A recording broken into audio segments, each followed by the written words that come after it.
Momen fenomena alam gerhana bulan atau Super Blue Blood Moon ini cukup dinantikan oleh banyak masyarakat Indonesia, termasuk warga kota Lubuk Linggau. Pantauan tim liputan di salah satu area yang menjadi tempat berkumpulnya warga Lubuk Linggau, yakni di kawasan objek Taman Bukit Sulap di Kelurahan Ulak Surung, Kecamatan Lubuk Linggau Utara 2, di mana gerhana bulan masih bisa dilihat dengan jelas.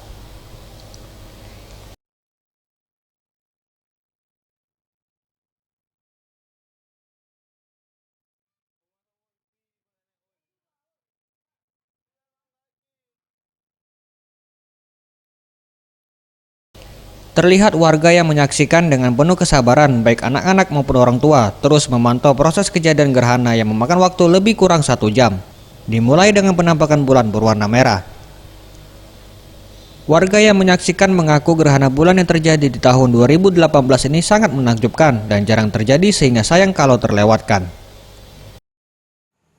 Kami semua menyaksikan dari Bukit Sulap, sangat fenomena di wisata Bukit Sulap ini malam ini. Termasuk langka ya? Ya langka itu. Kalau keindahannya gimana? Sangat menakjubkan lah.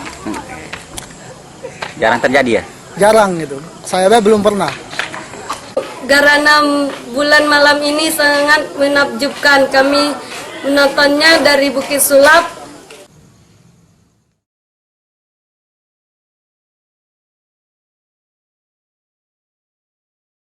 Tim Liputan, Sriwijaya TV.